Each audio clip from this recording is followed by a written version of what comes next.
Hi everyone, welcome back to my channel.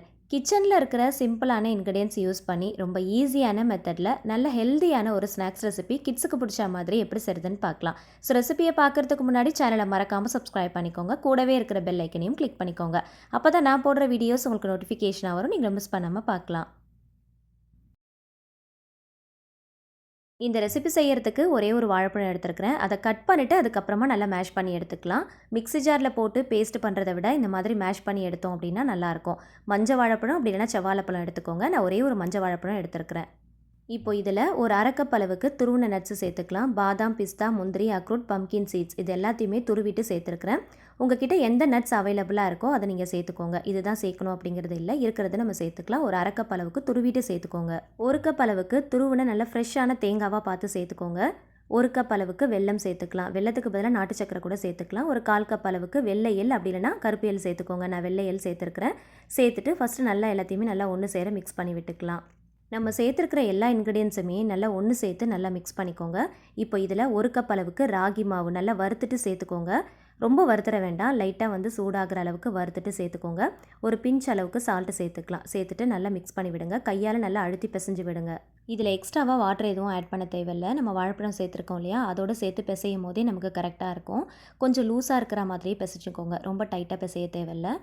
இதை நல்லா பிசைஞ்சிட்டு ஒரு 10 நிமிஷத்துக்கு ரெஸ்ட்டு கொடுத்துடலாம். 10 நிமிஷம் கழித்து மறுபடியும் ஒரு தடவை மிக்ஸ் பண்ணி நல்லா பிசைஞ்சு விடுங்க. இந்த மாதிரி பிசையும் போது மாவு கொஞ்சம் டைட்டு கொடுத்தா மாதிரி இருக்கும்.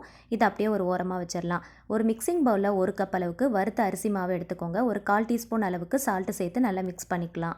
இதில் நம்ம யூஸ் பண்ணியிருக்கிற அரிசி மாவு, ராகி மாவு ரெண்டுத்தையும் வறுத்துட்டு தான் நம்ம யூஸ் பண்ணணும். இதில் ஒரு 1/2 டீஸ்பூன் அளவுக்கு மஞ்சள் தூள் சேர்த்து நல்லா மிக்ஸ் பண்ணிக்கலாம்.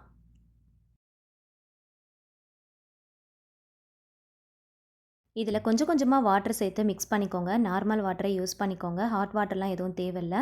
நார்மல் வாட்டரை கொஞ்சம் கொஞ்சமாக சேர்த்து நல்லா மிக்ஸ் பண்ணி விடுங்க. ஓரளவுக்கு திக்கான பதத்துக்கு மிக்ஸ் பண்ணி எடுக்கணும். மிக்ஸ் பண்ணும்போது கொஞ்சம் கெட்டிமாக இருக்கிற மாதிரி தான் இருக்கும். கொஞ்சம் கொஞ்சமாக தண்ணி சேர்த்து நீங்கள் மிக்ஸ் பண்ணும்போது கரெக்டாக இருக்கும்.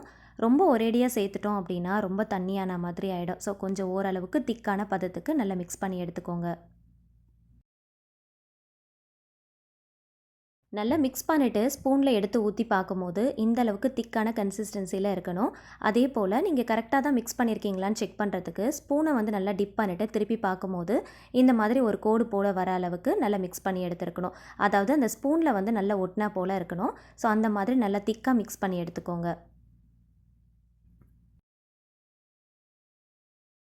ஏதாவது ஒரு மோல்டு அப்படி இல்லைனா அகலமான பிளேட்டில் கொஞ்சமாக நெய் தடவிட்டு நம்ம ரெடி பண்ணி வச்சுருக்கிற அரிசி மாவில் ஹாஃப் ஆஃப் த போர்ஷனை அப்படி நல்லா ஸ்ப்ரெட் பண்ணி ஊற்றி விடுங்க. மொத்தமாக அப்படியே ஊற்றிட வேண்டாம். நல்லா திக்காக மிக்ஸ் பண்ணியிருக்கிறதுனால ஒரே இடத்துல அப்படியே ஸ்டிக்கி ஆயிரும். ஸோ அதனால் ஸ்பூன் எடுத்து நல்லா ஸ்ப்ரெட் பண்ணி ஊற்றிக்கோங்க. நம்ம ரெடி பண்ணி வச்சுருக்கிற மாவில் ஹாஃப் ஆஃப் த போர்ஷன் தான் நம்ம யூஸ் பண்ண போகிறோம். இதை அப்படியே நம்ம ஸ்டீம் பண்ணி எடுக்க போகிறோம். இட்லி பாத்திரத்தில் கொஞ்சமாக தண்ணி வச்சு நல்லா சூடானதுக்கப்புறமா இட்லி பிளேட்டை இந்த மாதிரி திருப்பி போட்டுட்டு அதுக்கு மேலே நம்ம ரெடி பண்ணி வச்சுருக்கிற மோல்டோ இல்லைனா பிளேட்டோ உள்ளே வச்சுட்டு மூடி போட்டு ஒரு 10 நிமிஷத்துக்கு ஸ்டீம் பண்ணி எடுத்துக்கோங்க. கரெக்டாக ஒரு 10 நிமிஷத்துக்கு ஸ்டீம் பண்ணால் போதும். ரொம்ப நேரம் வேக வைக்கணும்னு அவசியம் இல்லை. வெளியில் எடுத்துகிட்டு கொஞ்சம் நேரம் ஆற விட்டுருங்க. இதை வெளியில் எடுத்து வச்சுட்டு ஒரு 5 நிமிஷத்துக்கு ஆற விட்டுட்டிங்க அப்படின்னா ஓரளவுக்கு கை பொறுக்கிற சூடு வந்துடும். இப்போ இந்த டைமில் நம்ம ரெடி பண்ணி வச்சுருக்கிறோம் இல்லையா பூரணம், அதை இந்த மாதிரி மேலால் வச்சு நல்லா ஸ்ப்ரெட் பண்ணி விடுங்க.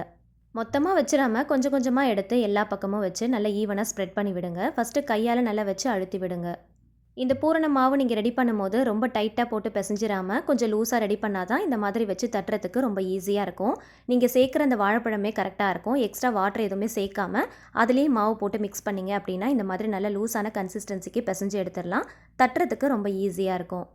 எந்த பக்கமும் கொஞ்சம் கூட கேப் இல்லாமல் எல்லா பக்கமும் ஃபுல்லாக கவர் ஆகிற அளவுக்கு நல்லா ஈவனாக ஸ்ப்ரெட் பண்ணி கையால் ஃபஸ்ட்டு நல்லா அழுத்தி தட்டி விடுங்க.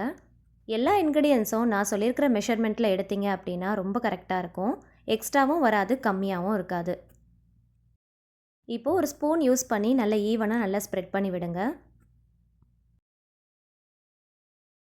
ஸ்பூன் வச்சு நல்லா ஸ்ப்ரெட் பண்ணதுக்கப்புறமா எல்லாமே ஒரே ஷேப்பில் வந்துடும். இப்போ மீதி இருக்கிற அரிசி மாவை ஃபுல்லாகவே மேலே நல்லா ஸ்ப்ரெட் பண்ணி ஊற்றி விடுங்க. நம்ம ரெடி பண்ண அரிசி மாவில் ஹாஃப் ஆஃப் த போர்ஷனை கீழே ஒரு லேயர் மாதிரி ரெடி பண்ணோம் இல்லையா? இப்போ மேலே ஒரு லேயர் மாதிரி நம்ம ரெடி பண்ணுறதுக்காக இந்த மாதிரி நல்லா ஸ்ப்ரெட் பண்ணி ஊற்றி விடுங்க. கொஞ்சம் கூட கேப் இல்லாத மாதிரி எல்லா இடத்துலையுமே நல்லா ஊற்றி விட்டு நல்லா ஸ்ப்ரெட் பண்ணி விடுங்க. ஒரே இடத்துல ஊற்றிட்டோம் அப்படின்னா ஸ்டிக்கி ஆகிடும். ஸோ எல்லா இடத்துலையுமே ஒரே மாதிரி ஈவனாக ஸ்ப்ரெட் பண்ணி ஸ்பூன் வச்சு ஊற்றி விடுங்க. இப்போ மேலால் கொஞ்சமாக கார்னிஷ் பண்ணுறதுக்காக வெள்ளை எள் யூஸ் பண்ணியிருக்கிறேன். வெள்ளை எள்ளுக்கு பதிலாக நீங்கள் கருப்பு எள்ளு கூட யூஸ் பண்ணிக்கலாம். கடைசியாக 2 ஸ்பூன் நெய்யை மேலால் ஊற்றி விட்டுக்கலாம். நெய் இல்லை அப்படின்னா இதுக்கு பதிலாக தேங்காய் எண்ணெய் கூட நீங்கள் யூஸ் பண்ணிக்கலாம். நான் வந்து நெய் தான் யூஸ் பண்ணியிருக்கிறேன். மறுபடியும் இட்லி பாத்திரத்துக்குள்ளே வச்சு கரெக்டாக ஒரு 20 நிமிஷத்துக்கு ஸ்டீம் பண்ணி எடுத்துக்கோங்க. 20 நிமிஷத்துக்கு கம்மியாக வேக வச்சா மாவு சரியாக வேகாது. அதிகமான டைம் வேக வச்சிட்டோம் அப்படின்னா ரொம்ப ஹார்டான மாதிரி ஆகிடும். 20 மினிட்ஸ் கரெக்டாக ஸ்டீம் பண்ணிங்க அப்படின்னா கரெக்டாக இருக்கும். வெளியில் எடுத்து ஒரு 5 நிமிஷம் ஆறுனதுக்கப்புறமா நைஃப் யூஸ் பண்ணி சைட்ஸ் ஃபுல்லாக ஃபஸ்ட்டு லூஸ் பண்ணிவிட்டு பிளேட் யூஸ் பண்ணி ஃப்ளிப் பண்ணிங்க அப்படின்னா ரொம்ப ஈஸியாக திருப்பி எடுத்துடலாம். லைட்டாக டேப் பண்ணாலே போதும், ரொம்ப ஈஸியாக டீமோல்ட் பண்ணிடலாம். நீங்கள் ஃபஸ்ட்டு லேயர் மாவு ஊற்றுறதுக்கு முன்னாடியே நெய் தடவிட்டு ஊற்றுனீங்க அப்படின்னா எடுக்கிறதுக்கு ரொம்ப ஈஸியாக இருக்கும். விருப்பப்படுற ஷேப்க்கு கட் பண்ணி எடுத்துக்கலாம். நான் ட்ரையாங்கிள் ஷேப்பில் கட் பண்ணிவிட்டு சர்வ் பண்ண போகிறேன். ஓரளவுக்கு ஆறுனதுமே கட் பண்ணிவிட்டு சர்வ் பண்ணிக்கலாம். சூடாக சாப்பிட்றதுக்கு ரொம்ப நல்லாயிருக்கும். இதில் நம்ம சேர்த்துருக்கிற ஒவ்வொரு இன்க்ரீடியன்ஸ்லேயும் ஒவ்வொரு ஹெல்த் பெனிஃபிட்ஸ் இருக்குங்க. ரொம்ப ஹெல்த்தியான ஸ்நாக்ஸ் ரெசிபியும் கூட. கண்டிப்பாக உங்கள் வீட்டில் இருக்கிற குழந்தைங்களுக்கு செஞ்சு கொடுங்க. ஈவினிங் டைமில் ஸ்நாக்ஸ் ரெசிபியாகவும் செஞ்சு கொடுக்கலாம். மார்னிங் பிரேக்ஃபாஸ்ட்டுக்கும் நீங்கள் செஞ்சு கொடுக்கலாம். ஈவன் நீங்கள் லஞ்ச் பாக்ஸுக்கு கூட பேக் பண்ணி சென்ட் பண்ணலாம். அயன் கண்டென்ட் அதிகமாக இருக்கிற ராகி மாவு சேர்த்து பண்ணியிருக்கிறதுனால டேஸ்ட் ரொம்ப நல்லாயிருக்கும். ஹெல்த்தியும் கூட. ரொம்ப அனீமிக்காக இருக்காங்க, ரத்தமே இல்லை அப்படிங்கிறவங்களுக்கு கண்டிப்பாக செஞ்சு கொடுங்க.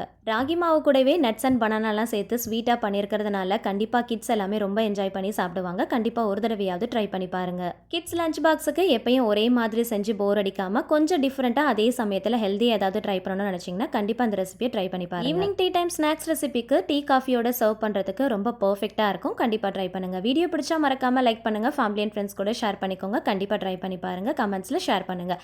இந்த மாதிரி இன்னும் டிஃப்ரெண்ட்டான ரெசிபீஸ்க்கு சேனலை மறக்காமல் சப்ஸ்கிரைப் பண்ணிக்கோங்க. Thank you so much. கீப் வாட்சிங்.